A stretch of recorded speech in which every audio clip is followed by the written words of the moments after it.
দেখো এই ভিডিওতে আমরা যেটা করছি প্রিপারেশন অফ অ্যালকিন।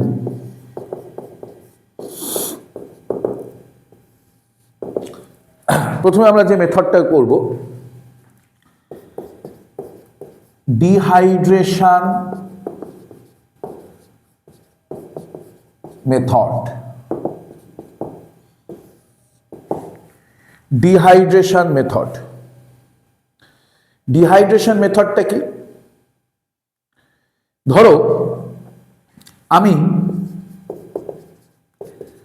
CH3CH2OH নিলাম, ইথাইল অ্যালকোহল, এটাকে কনসেন্ট্রেটেড H2SO4 দিলাম, 443 কেলভিন টেম্পারেচার এরকম দিতে পারো, বা কনসেন্ট্রেটেড H3PO4 দেওয়া যেতে পারে, অথবা কনসেন্ট্রেটেড Al2O3 633 কেলভিন টেম্পারেচার এরকম দিলে কি হবে? CH2 ডাবল বন্ড CH2 এই প্রোডাক্টটা তৈরি হবে। কি করে তৈরি হলো দেখো, OH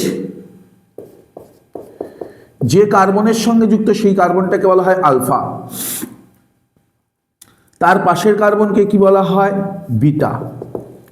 OH যে কার্বনের সঙ্গে যুক্ত সেই কার্বনটাকে কি কার্বন বলা হয়? Alpha carbon. তার পাশের কার্বনটাকে কি বলা হয়? Beta carbon. এখানে আলফা কার্বন থেকে OH আর বিটা কার্বন থেকে H বেরিয়ে যাবে, তাহলে কি বেরিয়ে যাচ্ছে? এখান থেকে H আর OH মিলে জল বেরিয়ে যাবে। এই কারণে এটা নাম দেওয়া হয়েছে ডিহাইড্রেশন, জল বেরিয়ে যায় তাই। আর এখান থেকে জল বেরিয়ে গেল, এই আলফা আর বিটার মধ্যে কি চলে আসলো? Alpha carbon. এই যে আলফা কার্বন আর বিটা কার্বনের মধ্যে ডবল বন্ড চলে আসলো। এবার কি তৈরি হলো? ইথিলিন তৈরি হলো, ইথিলিন। ঠিক আছে, রিঅ্যাকশনটার মেকানিজমটা কি? এটা কি মেকানিজমে হয়? E2 mechanism. কিভাবে হবে?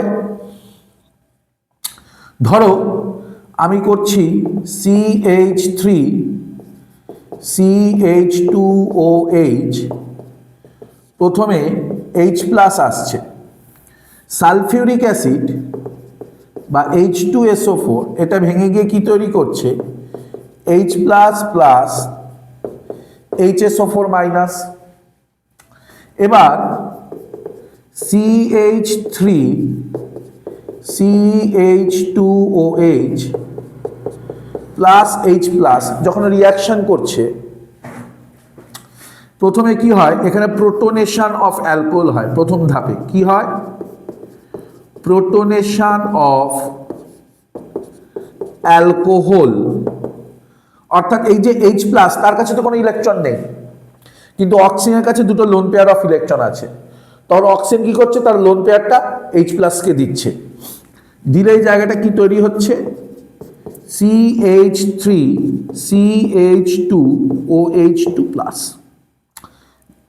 ঠিক আছে, এবার কে আসছে? Base, HSO4-।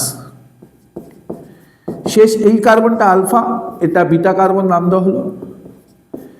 বেস এসে কি করছে? এই বিটা কার্বন থেকে এই হাইড্রোজেনটাকে অ্যাবস্ট্রাক্ট করলো, তাহলে এই বন্ডটা এখানে গিয়ে পড়ছে আর এটা এখান থেকে খুলে বেরিয়ে গেল। তাহলে এই জায়গাটা কি তৈরি হচ্ছে? CH2, তারপরে এটা ডবল বন্ড হয়ে যাচ্ছে CH2, এটা বেরিয়ে গেল, এই অংশটা বেরিয়ে গেলে দেখো কি হয়ে গেল? এটা জল। HSO4- H এর সাথে কম্বাইন্ড হয়ে কি তৈরি করবে? H2SO4। এইভাবে রিঅ্যাকশনটা হয়। এটা কোন মেকানিজমে রিঅ্যাকশনটা হলো? E2 মেকানিজমে এই রিঅ্যাকশনটা হলো। Okay, this is the basic concept of dehydration reaction of alcohol. Okay, চলো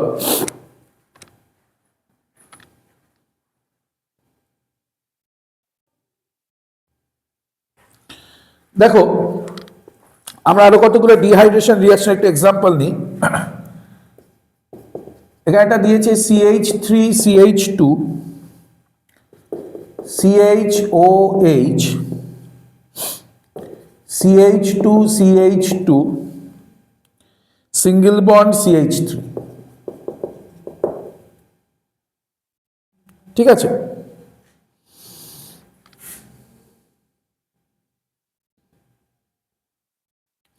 এখানে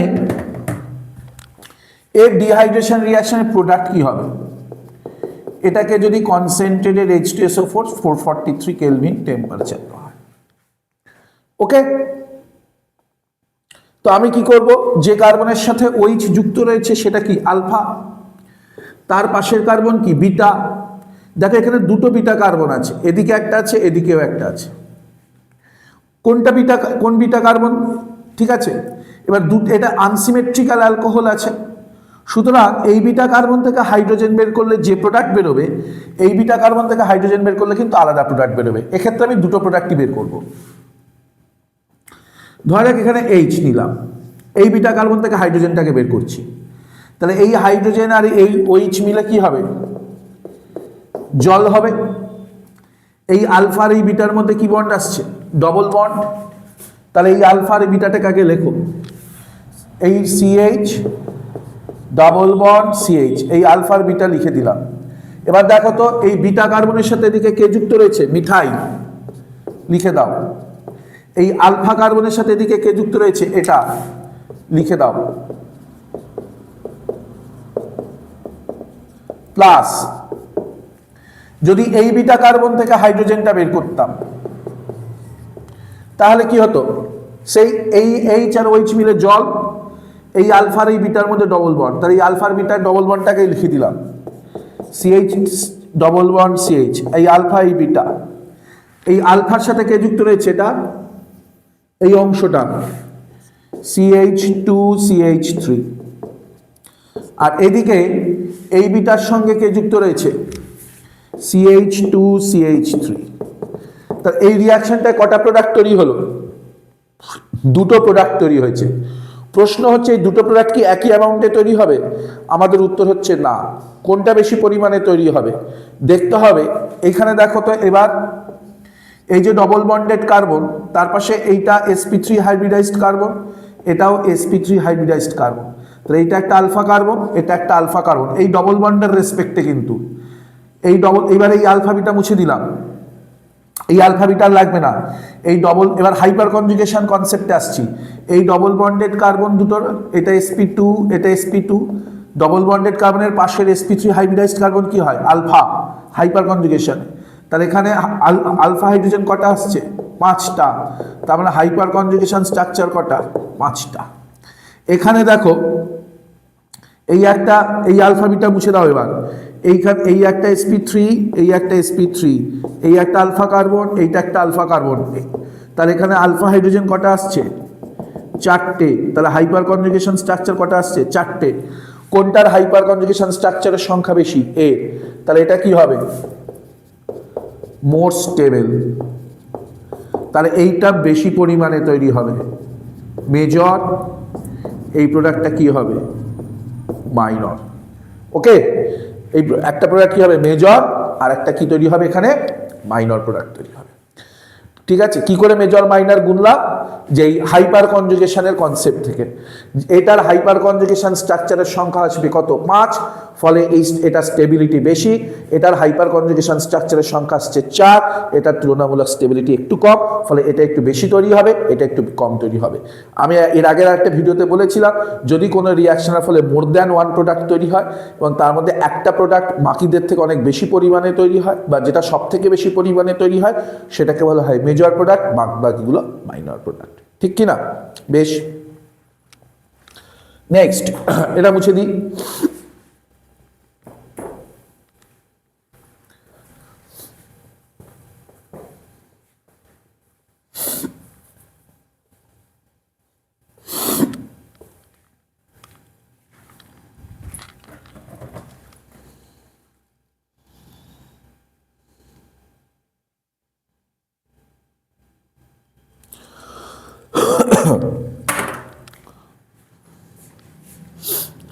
CH3 CH3 OH CH2 CH2 CH3, এটাকে কনসেন্ট্রেটেড H2SO4 দিলাম, 443 কেলভিন টেম্পারেচার দিলাম, কি প্রোডাক্ট তৈরি হবে?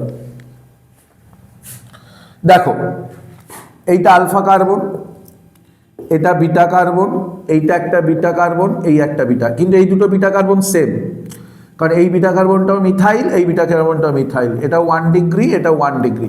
তাহলে এখানে যে কোনো একটা বিটা কার্বন থেকে হাইড্রোজেন বের করলে সেম প্রোডাক্ট পাবো, কিন্তু এই বিটা কার্বন থেকে হাইড্রোজেন বের করলে আলাদা প্রোডাক্ট আসবে, কারণ এটা 2 ডিগ্রি বিটা কার্বন আছে, আলাদা জিনিস। দ্য কোয়েশ্চেন ইজ কি হবে?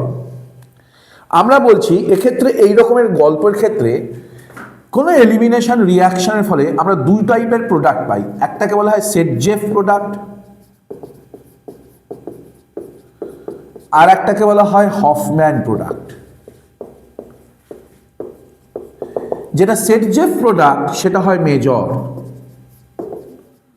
যেটা হফম্যান প্রোডাক্ট সেটা হয় মাইনর। সাধারণত, নট অলওয়েজ, সাধারণত সেটজেফ মেজর হয়, হফম্যান মাইনর হয়। কোন কোন কেসে হফম্যান মেজর হয়ে যায় সেগুলো আমরা বলে দেব। সেটজেফ প্রোডাক্ট কোনটা কে বলা হয়? মোর সাবস্টিটিউটেড অ্যালকিন। আর এটা কি হফম্যান কোনটাকে বলা হয়? Less substituted alkyne. স্যার, কোন মোর সাবস্টিটিউটেড অ্যালকিন এবং লেস সাবস্টিটিউটেড অ্যালকিন কথাটার মানেটা কি? আমি বরং এক্সাম্পল দিয়ে আসবো। চলো, এই রিয়াকশনটা কি কি প্রোডাক্ট পাচ্ছি দেখা যাক। যদি আমি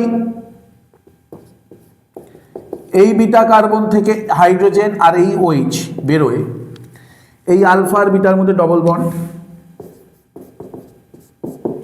এই বিটা এটা আলফা সি, ঠিক কি না? যেখানে তো হাইড্রোজেন থাকার দরকার নেই, সরি মাস্টার বন্ড হয়ে যাচ্ছে। এই এবার দেখো, এই বিটা কার্বন, এটা আলফা কার্বন, আচ্ছা এর সাথে কে যুক্ত রয়েছে? আলফা কার্বনটার সাথে একটা মিথাইল যুক্ত রয়েছে, আর এদিকে CH2 CH2 CH3। ওকে, প্লাস যদি এই বিটা কার্বন থেকে হাইড্রোজেনটা বেরোতো, তখন এই আলফার এই বিটার মধ্যে ডবল বন্ড, এটা বিটা এটা আলফা। এবার দেখো, এই আলফা কার্বনের সাথে কে যুক্ত রয়েছে? এই একটা মিথাইল, এই একটা মিথাইল।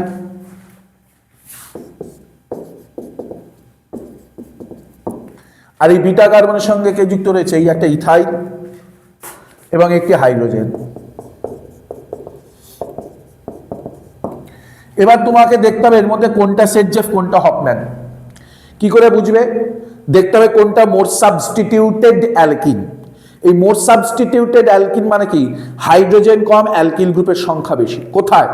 ডবল বন্ডেড কার্বনে। এখানে এই ডবল বন্ডেড কার্বনটায় কটা হাইড্রোজেন আছে? 2টো। এখানে এই ডবল বন্ডেড কার্বনে হাইড্রোজেনের সংখ্যা, হাইড্রোজেন নেই, 0। এই ডবল বন্ডেড কার্বনে হাইড্রোজেন কি? 0। এই ডবল বন্ডেড কার্বনে হাইড্রোজেন কটা? একটা। তার মানে এটা মোর সাবস্টিটিউটেড। ডাবল বন্ডেড কার্বনে হাইড্রোজেনের সংখ্যা যত কম হবে সে তত বেশি সাবস্টিটিউটেড হবে। কি বললাম? ডাবল বন্ডেড কার্বনে হাইড্রোজেনের সংখ্যা যত কম হয় সে তত বেশি সাবস্টিটিউটেড হয়, সে তত মোর সাবস্টিটিউটেড হয়, এবং সেটা সেটজেফ। তাহলে এখানে ডাবল বন্ডেড কার্বনে হাইড্রোজেন আছে 2টো, এখানে ডাবল বন্ডেড কার্বনে হাইড্রোজেন আছে একটা। তাহলে এখানে ডবল বন্ডেড কার্বনে হাইড্রোজেনের সংখ্যা কম, সুতরাং এটা মোর সাবস্টিটিউটেড অ্যালকিন।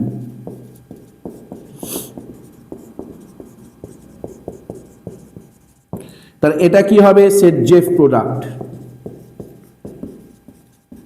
এই রিঅ্যাকশনে এইটা কি হবে? Major product.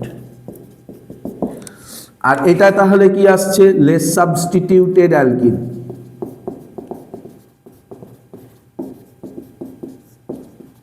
এবং এই রিঅ্যাকশনে এটা তাহলে কি আসছে? এখানে হফম্যান প্রোডাক্ট। এটা কি হবে? মাইনর, কম তৈরি হবে। ওকে, এরকম আর কি গল্প আমরা পরপর পরপর বলছি। ওকে ফাইন, নেক্সট এটা মুছে দিই।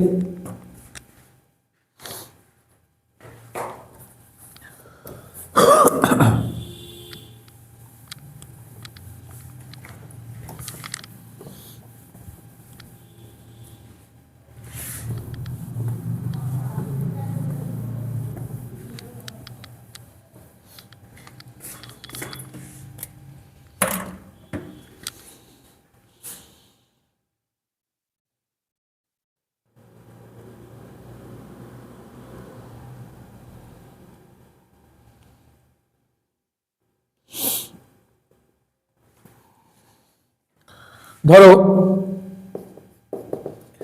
CH3CH2 CHOH CH3CH3 এরকম একটা আছে। এটাকে আমরা দিচ্ছি কনসেন্ট্রেটেড H2SO4, 443 কেলভিন টেম্পারেচার দেওয়া হলো। আগে আলফা কার্বন আর বিটা কার্বনকে আইডেন্টিফাই করে, এটা আলফা, এটা বিটা, এটা বিটা। এই বিটা কার্বন থেকে হাইড্রোজেন বের করে দাও, তাহলে H আর OH মিলে জল হবে। CH ডবল বন্ড CH আলফার বিটাটাকে লিখলাম। এই বিটা কার্বনের সঙ্গে এদিকে কে রয়েছে, একটা মিথাইল রয়েছে। এদিকে এই আলফা কার্বনটার সাথে কে রয়েছে, CH3CH3 প্লাস। যদি এই বিটা কার্বন থেকে হাইড্রোজেনটা সরে, তাহলে এই আলফার এই বিটার মধ্যে ডবল বন্ড আসবে, CH ডবল বন্ড C, এইটা বিটা এটা আলফা। এই বিটার সাথে কে যুক্ত রয়েছে, দুটো মিথাইল যুক্ত রয়েছে। আর কে যুক্ত রয়েছে, আলফাটার সাথে কে যুক্ত রয়েছে, একটা CH2 একটা CH3। এবারে দেখো এই ডবল বন্ডেড কার্বনে কটা হাইড্রোজেন আছে, দুটো। এইখানে ডবল বন্ডেড কার্বনে টোটাল হাইড্রোজেন কটা, একটা। তার মানে এখানে হাইড্রোজেনের সংখ্যা কম, অর্থাৎ এটা মোর সাবস্টিটিউটেড। তার মানে এটা সেটজেফ প্রোডাক্ট, অর্থাৎ এইটা মেজর প্রোডাক্ট। এটা কি, তার মানে লেস সাবস্টিটিউটেড, কারণ এখানে হাইড্রোজেনের সংখ্যা বেশি। তার মানে এটা হফম্যান প্রোডাক্ট, এটা মাইনর প্রোডাক্ট। তার মানে স্যার একটা রিয়াকশন লিখবার সময় কি মেজর মাইনর দুটোই লিখে দিতে হবে? যদি ওরা বলে লিখতে, তাহলে তোমাকে মেজর মাইনর দুটোই লিখতে হবে। আর যদি ওরা একটাই প্রোডাক্ট জানতে চায়, তবে অবশ্যই খালি মেজরটা লিখতে হবে, তখন মাইনর লেখার প্রয়োজনীয়তা নেই। ওকে, বেশ। এবার এখান থেকে একটা গল্প আসবো, ঠিক আছে? আমরা এটা মুছে দিচ্ছি।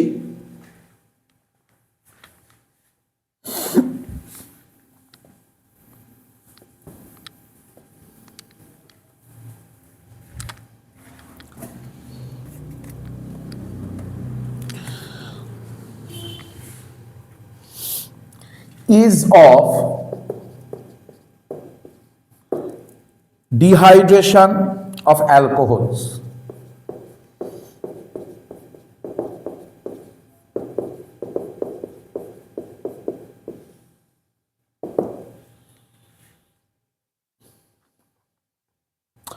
এখানে কি দিয়েছে, কতগুলো অ্যালকোহল দিচ্ছে।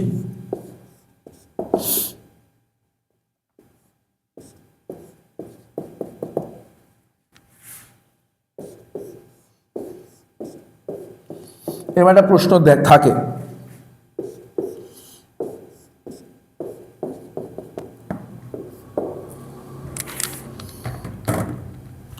এই যে তিনটে অ্যালকোহল আছে, এই তিনটে অ্যালকোহলের মধ্যে কার ডিহাইড্রেশনের রেট বেশি হবে, বা কোন অ্যালকোহলের রেট অফ ডিহাইড্রেশন সব থেকে বেশি হবে? আমরা প্রথমত আমরা জেনারেলি আমরা বলছি যে আমরা একটা নর্মাল রুল ফলো করি, ease of dehydration of alcohol যদি বলে, আমরা যে রুলটা ফলো করি 3 degree greater than 2 degree greater than 1 degree. অর্থাৎ 3 ডিগ্রি অ্যালকোহলের রেট অফ ডিহাইড্রেশন রিয়াকশন সব থেকে বেশি হবে, তারপরে 2 ডিগ্রি অ্যালকোহলের, তারপরে 1 ডিগ্রি অ্যালকোহলের। কেন? তার কারণ তো এইটা তো ইটু রিয়াকশন, ইটু রিয়াকশনের রেট তো আমরা সেটাই আলোচনা করেছিলাম, ঠিক কি না? তো এক্ষেত্রে কি হবে স্যার, বিষয়টা আমরা যদি একটু ব্যাখ্যা করি। এক্ষেত্রে দেখো এটা কত ডিগ্রি অ্যালকোহল, ওইচ যে কার্বনের সঙ্গে যুক্ত রয়েছে এটা তো দুটো কার্বনের সঙ্গে যুক্ত রয়েছে, এটা 2 ডিগ্রি অ্যালকোহল। সিমিলারলি এটাও 2 ডিগ্রি অ্যালকোহল, এটাও 2 ডিগ্রি অ্যালকোহল। তাহলে এখানে সবকটা অ্যালকোহলই 2 ডিগ্রি, তাহলে এটা দিয়ে বোঝা গেল না। তখন যদি এইটুকু কেস দাঁড়ায় যে সবকটা অ্যালকোহলগুলো ডিগ্রি সেম, তখন আমরা কিভাবে বিচার করি? ঠিক আছে, দ্য মোর বা greater is the stability is the stability of product, greater will be the rate of dehydration reaction। সোজা বাংলায় যে অ্যালকোহল যত বেশি স্টেবল প্রোডাক্ট দেবে সেই অ্যালকোহলের ডিহাইড্রেশনের রিয়াকশনের রেট তত বেশি হবে, এক কথায়। যেমন ধরো তাহলে এটার থেকে এর যখন ডিহাইড্রেশন হবে, এখানে এটা আলফা, এটা বিটা, এটাকে বিটা ধরলাম না কেন? কারণ এই beta carbon already double bond আছে। তাহলে এইচ আর ওইচ বেরোবে এখান থেকে, এই আলফার বিটার মধ্যে ডাবল বন্ড আসছে, ঠিক কিনা? এইটা একটা প্রোডাক্ট পাওয়া যাবে। এক্ষেত্রে এইটা বিটা কার্বন থেকে এইচ ও এইচ, এটা আলফা, এই আলফার বিটার মধ্যে ডবল বন্ড আসবে। এটার ক্ষেত্রে এইটা আলফা, এই বিটা যে কোনো একটা বিটার থেকে তুমি সরিয়ে দিতে পারো, এটা একটা প্রোডাক্ট আসছে। এগুলোর মধ্যে কার স্টেবিলিটি সব থেকে বেশি? অবশ্যই এটা বেনজিন রিং অ্যারোমেটিক কম্পাউন্ড।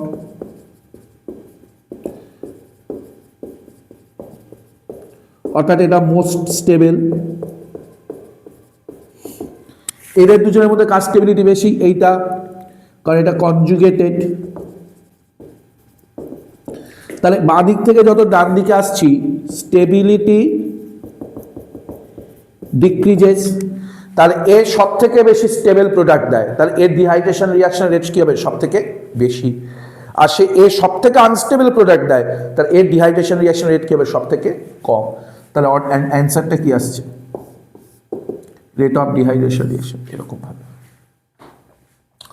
ওকে, এরকম একটা গল্প আমাদের এরকম ভাবে একটা প্রশ্ন থাকে বা থাকতে পারে। নেক্সট, আমি এটা মুছে দিলাম।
এই অ্যালকোহলগুলোর মধ্যে ডিহাইড্রেশন রিয়াকশনের রেটের অর্ডারে এই অ্যালকোহলগুলোকে সাজাতে হবে।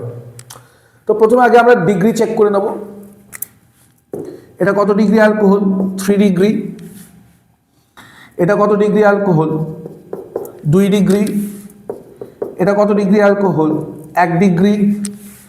এটা কত ডিগ্রি অ্যালকোহল? 1 ডিগ্রি। তাহলে সব থেকে তো বেশি এটা আর এটাতে যেহেতু চাপ নেই, ধরে এটা সরি, এটা পি, এটা কিউ, এটা আর, এটা এস। তাহলে পি 3 ডিগ্রি অ্যালকোহলে ডিহাইড্রেশন রিঅ্যাকশনের রেট সব থেকে বেশি। তারপরে কি আসবে? Q 2 degree alcohol. এইবার এই দুটোই 1 ডিগ্রি অ্যালকোহল হয়ে গেছে। তখন আমাকে কি চেক করতে হবে? কে বেশি স্টেবল প্রোডাক্ট দেয়।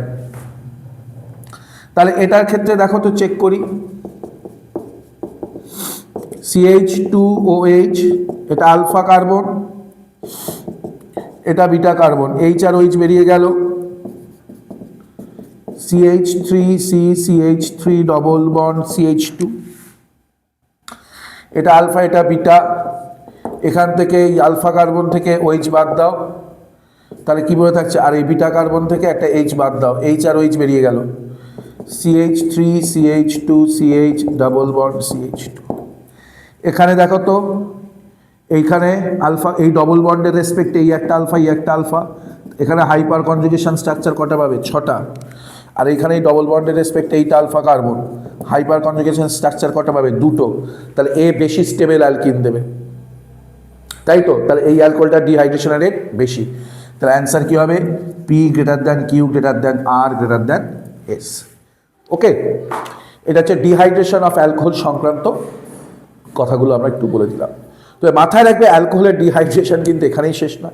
অ্যালকোহলের ডিহাইড্রেশন রিঅ্যাকশন একটা বড়সড় অংশ আমরা 12-এ গিয়ে পড়বো অ্যালকোহলের মধ্যে E1 মেকানিজমের উপর বেস করে। সেগুলো আমি এখানে ঢোকাচ্ছি না আপাতত। ওকে।